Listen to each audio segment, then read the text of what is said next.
Testing. All right. Maybe this is it. Let's see.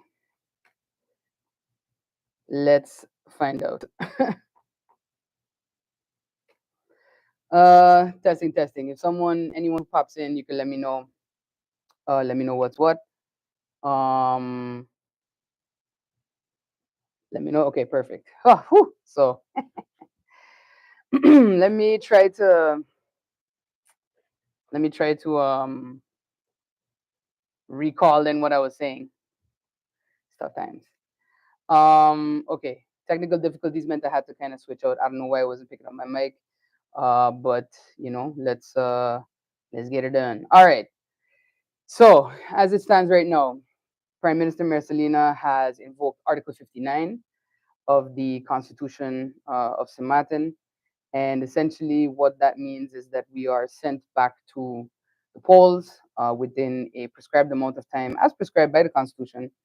Um, and that announcement was made today at 10 a.m., following, of course, yesterday's shenanigans, wherein the now independent, not so independent, I don't even know what he's actually described himself as, MP Mingret has now formed a new arrangement with the National Alliance and the UP. Now, is it shocking? No, it's not shocking at all. But I do know that people are curious. People are wondering what is going to happen now. Why are we going back to the polls and such? And I think it's important for us to kind of delve down deep into that and see. So yesterday, what you had happening was the meeting for the credentials first, to basically um, approve MP Viren, well, incoming MP Viren Kutai and incoming MP Richnal Bruch, to approve their credentials for them to be able to get into the how you call it, so into Parliament. Now we've tried to have this meeting before. We first called this meeting on the 2nd of May, the day before the swearing in of the government. And at that meeting, of course, there were 4 coalition members present. Some were traveling, some were, had issues that they had to attend to. And then um, basically, nobody from opposition kind of showed up. So, and what that led to is the meeting had to be adjourned. The meeting was adjourned, and then on Monday, we recalled that meeting. I believe you'll recall that was Monday, the 6th of May. The meeting was recalled at 9 a.m., where coalition MPs, excluding MP De Weaver, who was again traveling for personal reasons, was not there, but the rest of us were there. Opposition came late, so we had to put the meeting again for 9:45, because, as you know, in Parliament you have a half hour to start the meeting. Once it hasn't started, you have to cancel that. You have to recall the meeting.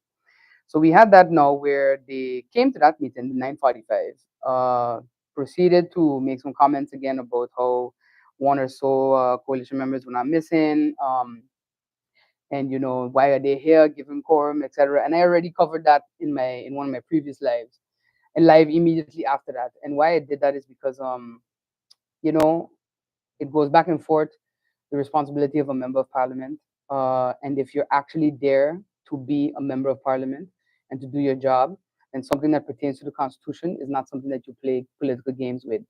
I said that before, and I would say it again. Now we kind of fast forward to yesterday, where all 6 coalition MPs were in the meeting. Um, Opposition members, who, by the way, were not supposed to be there.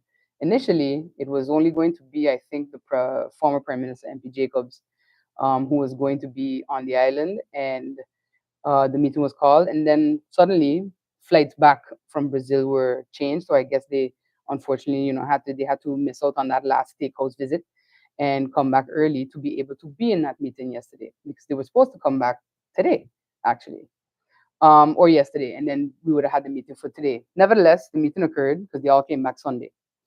They all came back Sunday, and then during the meeting, in the second round, after a first round of the usual throwing shots, um, in the second round, a motion was presented, a motion of no confidence, which oddly enough was presented against the Prime Minister, Luc Mercelina, the Minister of Teat, Visha Helga Martin, and the Minister of Health, Ms. Veronica Janssen Webster. And I think that was most curious to me because there was no motion against the Minister of Finance and there was no motion against the Minister of Justice. Now, we found out afterwards why there was no motion against the Minister of Justice. But in the moment, I was quite confused because because the motion itself was poorly written and poorly read, it was really tough to decipher what was being said. Now, the motion was not handled yesterday, of course, because it was a meeting to approve credentials, and essentially, MP Westcott, gave her thoughts on that motion, and I will also agree with her thoughts in that the motion had nothing to do with the topic at hand. We were not deliberating anything that had to do with government. We're not deliberating any law or anything like that. But in the past 4 years, you've had a president of parliament that kind of interpreted the rules however he wanted, as he famously said, new chair, new rules. And essentially, that is what happened. So that motion was not handled. Afterwards, we had a committee for kingdom relations meeting, and this is where I want to really get serious and get real, because I think as a faction, we've been very diplomatic, we've been very professional, and I think this latest nasty trick, because it is a trick, and when you are dealing with persons that lack substance, personally, all you will get is tricks. So the latest with this nasty trick is that I thought the good MP was going to sit in for his faction leader, MP Emmanuel, in the Committee for Kingdom Relations. We are preparing to go to IPCO. We're preparing to go to IPCO to face a incoming Dutch government that is, at its core, seems to be very anti the islands. Now, this has been something that we've long anticipated. Will they last? Nobody knows. But nevertheless, usually at IPCO, we try to go with the united front. We try to say, we're all going to go up with our ideas. So we had a meeting, and the MP left the building very hurriedly when I was about to call the meeting to order, because with MP Heiliger Martin in the executive, I'm now the de facto chairperson as second vice chair for the Committee of Kingdom Relations. So the MP left, and I'm referring to MP Mingret specifically, left the building. I called out to him actually because the doors were still open. He didn't pay me any mind, and I said, okay, perhaps there's an emergency. It's public knowledge that there's been health struggles with his father and such. So I said, okay, I'll leave it to that, and I made a mental note to check in with him after the meeting. Then we we go to the meeting. Meeting happens, comments received from everybody, the faction leaders that were gathered, and then after that we had a presidium meeting. So on my way up to the office of the chair lady, which is where we usually have the presidium meetings, in the office of the secretary general, actually, I received the press release that went out, and I said, this can't be real, because it says that the member of parliament on the floor of parliament withdrew his support from the 2x4 coalition. And I said, but that can't be real, because he didn't say anything on the floor of parliament. And I said, that's strange, but I paid it no mind, and I made a note again, going to touch base, with his leader, with MP Westcott. And then it turns out that the agreement circulated not long after. And that kind of confirmed it for me. And I said, what has happened in the last few weeks that might have, led to this? And I think we all know that the MP that did not win back his seat now seems to be on his way back to Parliament, because he popped up on the island, and all of a sudden we start hearing that he's here to form a new government, etc. And these are the types of games that I want to 100% highlight to everyone, because there comes a time where you have to set those games aside, guys. As I said in my statement today, it cannot be that stability, and I said in Parliament yesterday, it cannot be that stability is a word that you use on one side of your mouth because you're in the seat, and then on the other side of your mouth, you're actually trying to just destabilize a government that has sworn in for 2 weeks. And an interesting question you have to ask yourself is, how come it took so long? The screening process took quite a time. We have already proven that it has been stymied by the governor with his interpretation of, jurisprudence that already exists, and his personal decision to bypass existing jurisprudence when it came to the screening in of former MP Peterson. Nevertheless, we were prepared to fight that fight and also still submit candidates. So I also want to highlight to people that the government's swore in, and what started is a process that has never been done before, an onboarding process. The onboarding process executed by the Secretariat is an intensive, several week long process where they are getting the nitty gritty of the state of affairs of the country. That is how today they were able to provide a state of affairs update because they've been in the onboarding sessions, which, as you know, we have been engaging with our Minister Plenipotentiary, Patrice Gomes, to ascertain, what is being highlighted in these processes, finance, etc.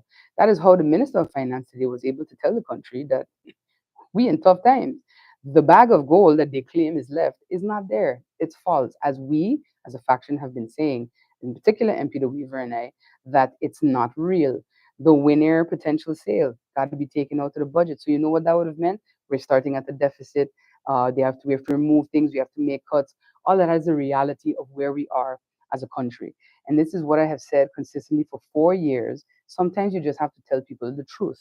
Because what happens when you don't tell the truth and you tell comforting white lies is you end up in a scenario where you make promises to whatever buddy you have, whether it's I don't know which district you're going to be making promises to, whether it's Sakadar and whether it's Kupukoy or whatever. You end up in a scenario where the desperation to be back to make good on those promises is real. We've said, we've heard the behind the scenes whispers, and I think yesterday, that trick, the fact that the MP didn't even have the testicular fortitude, the gall, okay, the strength, I guess, to sit and declare himself independent on the floor in front of his party leader, and then went and had someone else's faction staff hand in his letter withdrawing his support from the coalition to Parliament. It shows a lack of respect, number one, for his party leader, but I'll leave them to hash that out. And number two, a lack of respect for the people and for Parliament. Because I feel if you're going to say all these things and you believe that you're right, you got to stand 10 toes down on that big man. And you should have handed it in yourself. But you'll be dealt with in whatever way the people feel right to deal with you.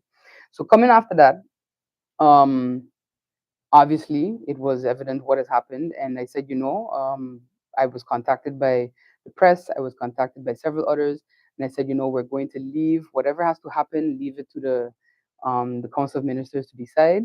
And essentially today what happened is that that was decided upon. So we are going to be going towards elections. When that may be, I believe the dates are still going to be discussed. Now is the time when voting bureau gets involved, civil registry gets involved, and I mainly wanted to do this live to kind of give that background on what really went down yesterday, because I saw all of the nice platitudes of um, all of the nice platitudes about, well, we're going to um, we're going to govern now in the sake of transparency and accountability because we were stable for 4 years. And again, you were stable for 4 years. And you were stable for 4 years because you had a leader of the government that was willing to accept all types of ethical deviations from her ministers, who is a party leader without a party, it seems, because there's like 3, 4 leaders in that party.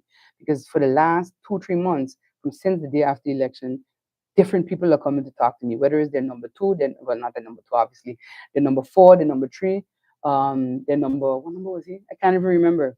The newest face on the block coming to talk about, yeah, we got to make this work, we got to make it stable, and I'm just like, why can't it be stable now? Why can't it be stable now? Because essentially, and I'm not here to defend anybody, but pressure can get annoying, and not everybody is built for that. That's why we've made it a point to build a list of persons that can withstand any type of pressure, and that is why essentially we'll talk, but it doesn't mean that things are going further. Integrity and ethics has always been what we have prized over anything else when it comes to this political arena, and until we start to collectively focus on that instead of, well, he ain't do nothing illegal, which was told to me when I brought up the glaring ethical gaps in the National Alliance. Illegal does not mean anything really, because, as one of their former MPs likes to say, slavery was legal, but it was unethical, and that's why it was stopped. So ethics sometimes trumps the law. And I think that's important because when you're willing to make excuses for people because it was done in the past and so did it and whatever, this is where you end up. And it's a short road to point blank when you continue with that mentality as well. And I hope that their persons are tuning in, because that's exactly what's happening. And then, you take somebody who has and it was said to me, and I'm gonna say it publicly, and I'm gonna say it again publicly tomorrow on Lady Grace at 9 a.m. Tune in on the Breakfast Lounge. From January 13th, it was made known to us that if there were to be a discussion with Farmer with the National Alliance, that MP Peterson at the time would not be welcomed as Minister of Rami. So what am I to do with that information, guys? What am I to do with that? Am I to then say, well, I guess they're just trying to no, they're not trying to do the best for the country. You see the ministry they took back. You see the relinquished prime minister, president of parliament, held by one party. It's fascinating. It's fascinating. I've never seen that in our history, to be honest. So I think persons have to really look at what has been going on since the day after the election, the consistent shots being thrown, the fact that they would have raised hell and high water if the government they kicked out had continued signing off on any types of financial agreements. In fact, they did a whole pontification where they stopped former Prime Minister of Finance Perry Hearling from signing off on things to commit the country to financial obligations and such. But at the same time, they end up in a scenario where LBAs are being signed off left and right, where they are being, persons are being hired, persons are being fired, financial commitments are being made, and Harborview doesn't blink an eye. Um, but it again is just more testament to the fact of it's rules for you, but it's not rules for me. So I think the country, I know, is exhausted. I myself am tired. I've now recovered from a from this last campaign, but I want to urge everyone to monitor what's happening, monitor the news. Yesterday, you could barely walk in town for people stopping me to tell me we have to go to a new election. So I want people to know as well that this is not some egotistical decision that has been made. No, we leave that to them when they get in there. um, it's not some egotistical decision that has been made. It is quite literally people of all walks, some of y'all supporters, that are coming to us and saying we need a new election because this got to stop at some point in time. Um, I think that with the state the country is in, these types of machinations, these types of games, yeah. And I also want to just kind of state that you can throw whatever shots you want. You can make comments about whatever. And it has been said to me often, in that hall it's politics, and outside we can still laugh up and drink up. Nah, I don't think so. Because most of your supporters, I don't actually think that you guys realize what you've done to the country. I don't think you quite care, because it must be sweet, to be able to call yourself a position. But like many times, and even in private sector, you get incompetent people in roles, and this is usually where you end up. And if you relook at that state of affairs of the country today, I think you'll know where the last 4 years of stability has gotten us. So with that, I'm going to try to keep these lives up as we monitor the situation on the El Bay. I'm hoping that the governor doesn't want to, delay this one either. And then, yeah, we'll see what happens. But for now, um, keep in touch, keep updated. You know that at the end of the day, I'm going to tell you the truth, whether it hurts or not, because sometimes you have to have that hurt, you have to have that tough conversation to be able to move forward. And I want to thank everybody as well for the outpouring of support, the messages, the text. My phone has not held a full charge since about since about noon yesterday. So definitely want to thank everyone as well for reaching out and for checking in. And yeah. What happens if the governor chooses not to sign super? Well, he tried that once before. Well, not him, his predecessor, in 2015, and I'm pretty sure we'll see what happens then. In 2015, as you'll remember, the vote of no confidence was passed against the government, and the former governor also tried to kind of say, "Well, do we need a new election, etc." Look, those are the checks and balances. If the governor was able to stop Article 59, then it I don't believe it's a road he wants to go down, because the precedence is there. The papers are still there. I'm sure Professor Van Rijn is still available for comment on all of that. And we know who won that confrontation, because ultimately the LBA was signed. Granted, after a 3-month standoff, which I would advise this governor not to try to do. because it's already a thin ice situation there. Um, and yeah, I don't think that that would be the case. And would it go to NL? I don't know, because for 2 months, the threat was made to the 2 by 4 coalition that if we didn't retract Rayon Peterson as a minister candidate for Vrami, that it would be sent to the Kingdom Council of Ministers. And then as soon as swearing in happened, it became, oh, we don't have to involve them in this. So I think it's safe to say that there's been a lot of bluffing on the part of Harborview over the last 14 years, and I have no problem calling anybody's bluff. I really don't care. I mean, yeah, I mean, defied who he represents. Listen, it's when I was in university, we used to have they used to say the slang was don't let your mouth write checks that your body can't cash. And basically, it seems that that's a lot of what happens here. That persons just say things to be able to try to bully others into doing what they want. But one thing I decided when we were forming this government to not allow, and this brings me back to former MP Peterson's decree, is allow people to paint me or any of my candidates or my choices to be minister with the same brush as people who have really done unethical things. And it also begs the question of how come we always see these funding issues in the justice ministry. Well, if you keep your justice ministry kind of lame duck, your justice chain, then how do we investigate? So yeah, I want to just urge everyone to pay attention to that. It's very obvious that not being in the seat, that's a bitter pill to swallow, more bitter than Buckley's at this point, because my gosh, I am fascinated with how it has all transpired. Um, but yeah, it's definitely something that we have to continue to monitor. And again, I'll try to update as best I can. Feel free to drop messages to whether PFP socials or my social. I'm always happy to engage and to discuss. And I know that people are tired, but an election, even this one, is the most important thing that any citizen can participate in. We've already seen what happened the last time, but a message was sent. The former biggest party and the now biggest party, biggest, lost 1,000 votes between 2020 and 2024. A stable government, no one else to blame. Nothing else happened. You had a nice opposition that was giving you coalition when you only had 7 people, and when people were still busting off, not showing up, going wherever for basketball games. You still had quorum. But that level of maturity, I don't think they've arrived at yet, and that's because historically, even when their names were different, they were always a better opposition than they ever were a government. And I want people to remember that as well.